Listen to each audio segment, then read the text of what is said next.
Yeah, it's okay. We'll pick it right. It'll pick right back up. They're like, oh no. Way to go, Justin. You broke a stream again. Hey Nick, did you know what happened up there? Fixed. There it is. Let's go. Oh, it's you're done. a pro. Okay.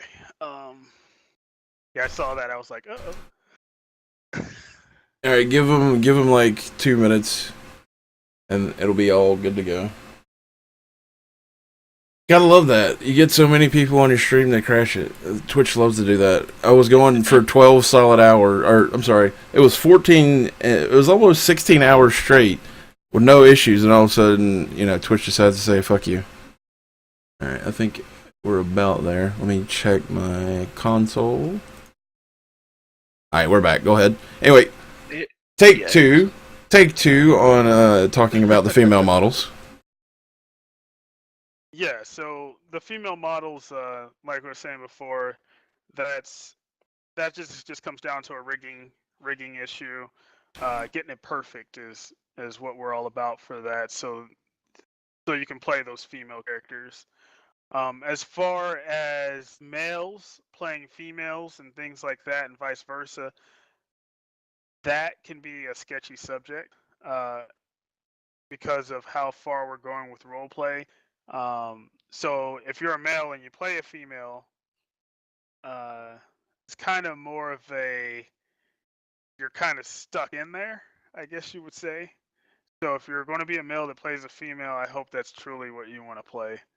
There you go. Yeah, you can go over that, Justin, on our thoughts on switching stuff. You can do that. Okay, so on that note, we're not about the switching either. So what we mean by that is you can't one day have one character in hopes that you can switch to another the next day. And the reason for that is because we have systems in play like background checks and things like that.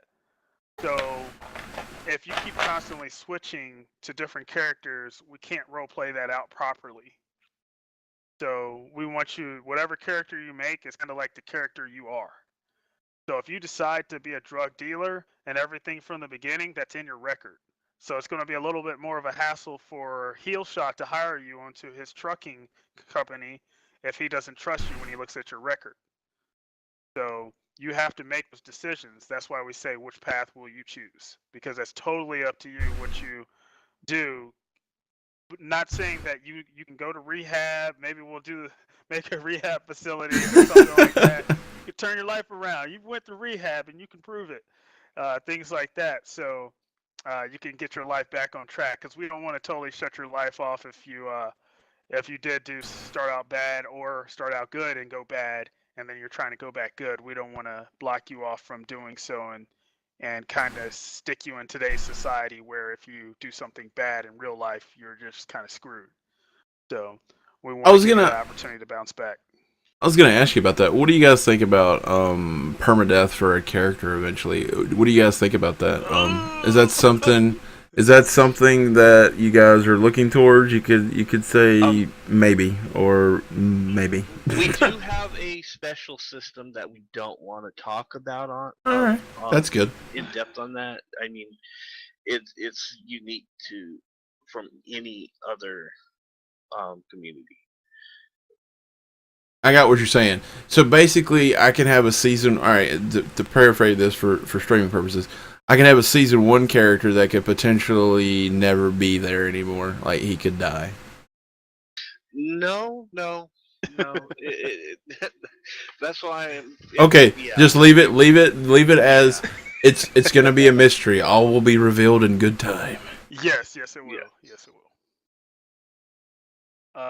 Swift asks, is there going to be an ID that you show to employers, Leos, etc.?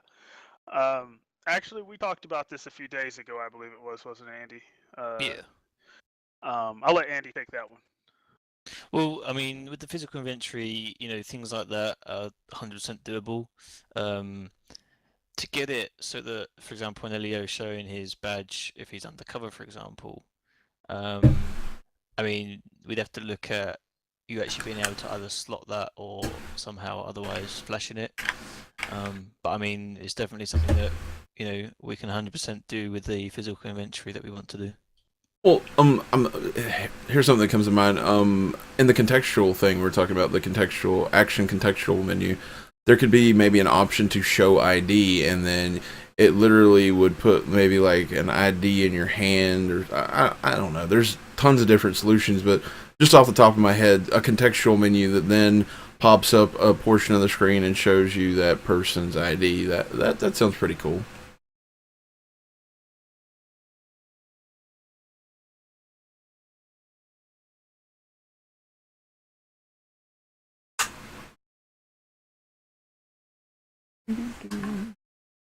Changing my batteries. Oh damn! I just looked at the clock. That's not.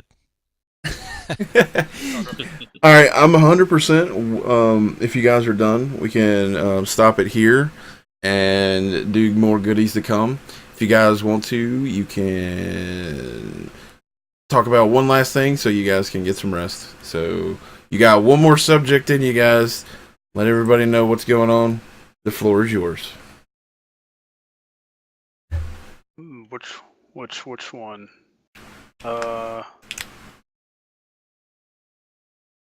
Make it exciting. It's the last thing you're talking about. Make it exciting. Make it exciting. Okay. We'll talk about the entry into how they're coming into the island, I guess. Yeah, we could. That's pretty exciting. I guess. Maybe just for us. Alright, so I know how Orgo brings you into the island for the very first time. It's a flight in, correct? Yeah, it's a flight in, yeah. It's a pretty unique experience. I've never seen anybody do that before in such a fashion where it makes it feel special. Like the first time you log in, all of a sudden you're in this freaking Cessna and you're, getting your ass to the island. It's pretty cool. But yeah. Okay, so we're kind of the same, but not. They fly you in. You come in to here by a ferry. So you're coming into Blackwood by ferry, and you pull into the port. You actually have to leave the ferry yourself. You're not just relocated into a spot, kind of like Orgo, where it kind of throws you into this one spot in the city when it's done with the flying. You're actually leaving that port. The first shop you'll run into is that unemployment office or job center and things like that. With that being said, coming in that special way, we also don't have intricate details all over the map. I know a lot of people are used to that. I hope I'm not saying too much on that part, but there's just basically you don't see all the map icons that you see in other maps and things like that. We want you to explore and find out where the gas station is and know that once we put these street signs in and things like that, you know that the gas station's on 5th and Main rather than, looking on my map and where's that at? No, you can find your locations due to all the signs that are going to be on the map. So in other words, usable street signs that actually mean something. Yes. So if your friend says he lives on 21st and something, then it's up to you to figure out where 21st and something is, asking friends and stuff like that, and finding that road and getting to it. And it makes it that much better rather than, John lives over there in the woods, something like that kind of thing. So having your own street is pretty nice. It's not lag, it's TeamViewer. That and rain. Oh yeah, nothing worse than killing a stream with the rain. Yeah, that's gonna really screw it up. But I like that, and I think that's where we should leave it, guys. I think I'm gonna go ahead and end the stream with this part, and I'm gonna talk to you guys. So I'll be back in probably about 30 minutes. Everybody that's watching on stream, while I hang out with these guys and prick their brains about stuff you don't need to know about. So we'll see you then. So again, can we get a post in chat for the website, and I'll have that command up after this stream. Go visit them and put your suggestions in. These guys are really open and great about it. And thanks for watching this preview of a awesome coming mod. There you go. Blackwood Isle. Go there now. See you guys.